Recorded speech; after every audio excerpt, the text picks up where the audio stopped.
Okay, so we're going to do lesson 2 today. So we're doing atoms, elements, compounds, and mixtures. Our syllabus outcome today is just to explore homogeneous mixtures and heterogeneous mixtures through practical investigations using separation techniques based on physical properties. Now, the rest of that syllabus dot point we're not going to do today. We're just mainly focusing on that first part.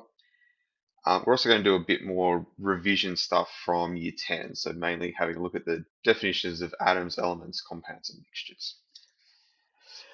Now, if you haven't done the revision questions at the start of lesson 2, pause the video and get to that. They're on page 7. So just at the top there, have a go at those, and then get back to here. So if you have done them, here are the answers. So the smallest indivisible particles are called atoms. There are actually 118 different types of atoms called elements. They're arranged in the periodic table of the elements, and they're grouped by chemical properties. Okay, so that's revision from last lesson. Now let's move on to this lesson. Firstly, we're looking at elements. Okay, so we did talk about periodic table of the elements. Now,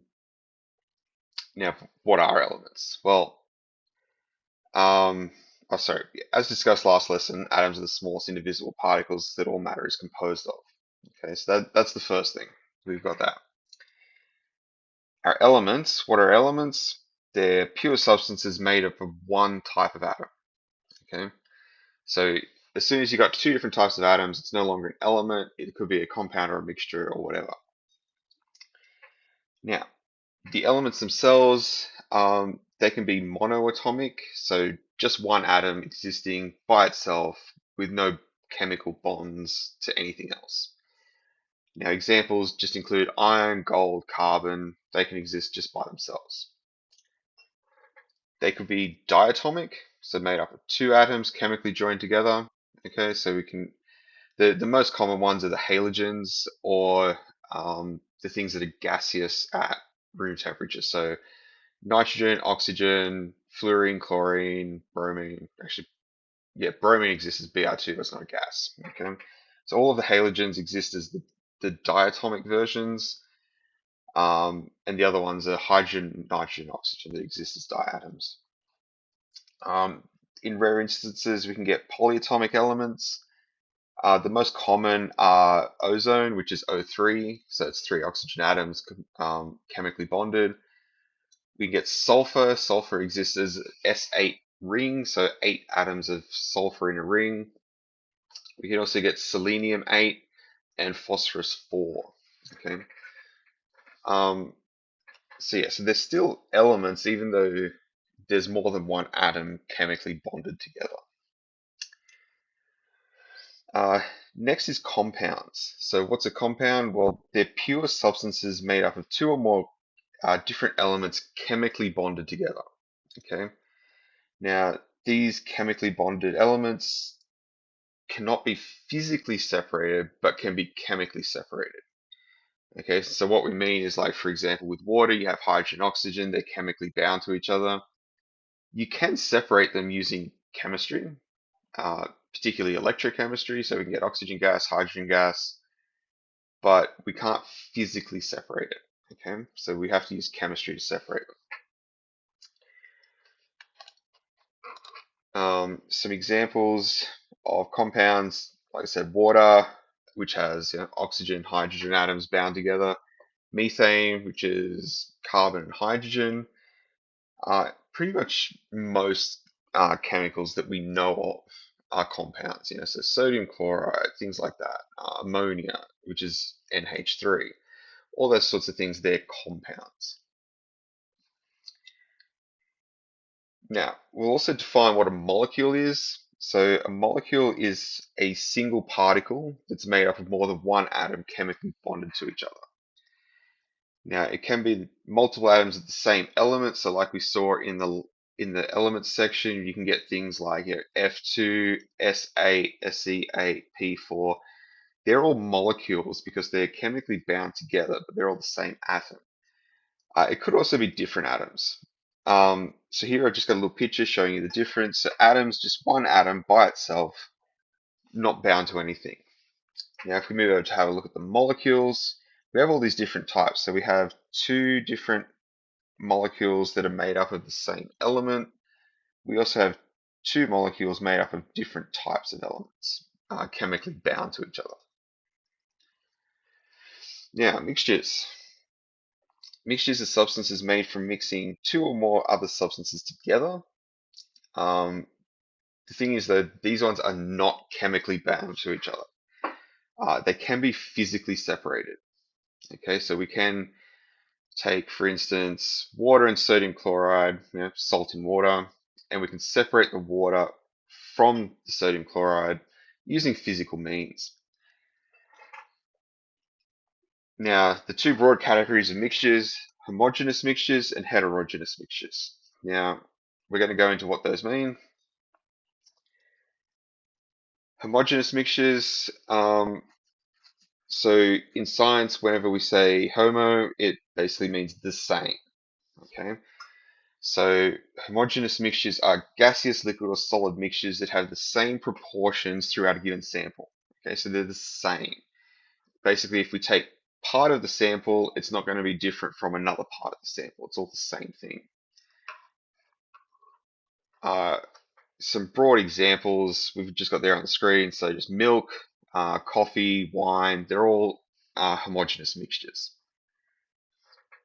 Now, heterogeneous, so hetero means different.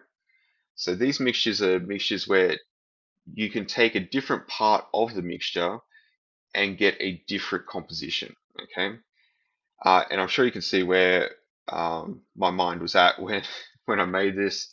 So we've got things like pizza, soup, fruit salad. You can take a slice of pizza and you can take the pepperoni off the top. It's still part of the same mixture, but it's different consistency throughout. Okay, so having a look at some examples, what I'd like you to do, pause the video and have a go at labeling them as elements, compounds, homogeneous mixtures, or heterogeneous mixtures. Okay.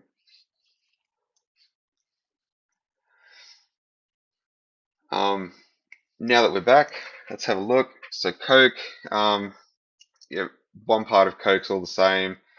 So that's going to be a homogeneous mixture. We've just got copper there, and I've got in the brackets Cu, which is the atomic symbol. So obviously that one's just going to be an element. Okay, so just one type of atom um, in that substance. Next we got carbon dioxide, and I've kind of given it to you there. So it's CO2. So we've got carbon, we've got oxygen, two elements chemically bound to each other. So that's going to be a compound. Now the next one, ocean water. Now the ocean, the, the ocean's rather large. Okay, so if you take one sample of ocean water, is it possible that it's going to be different to a different sample of ocean water? I'd say yeah. But if we take a small sample, um, then yeah, it's possible that the whole thing's homogeneous. So I'd say homogeneous or heterogeneous, depending on how big you're thinking. Okay, but I think just on a small scale, if you take a 1 liter sample, it should be pretty homogeneous. Next is nitrogen. So N2, we've got two nitrogen atoms bound to each other. So while it is a molecule, is it an atom element? Sorry, is it an element, a compound, or a mixture? Well, it's just going to be an element because it's one type of atom chemically bound. Next one, pure water, H2O. So we've got hydrogen, we've got oxygen. They're chemically bound to each other. So we've got two different types of atoms chemically bound. So it's going to be a compound. So let's have a look at a bit of a summary of today's lesson. First and foremost, elements are substances made of a single type of atom.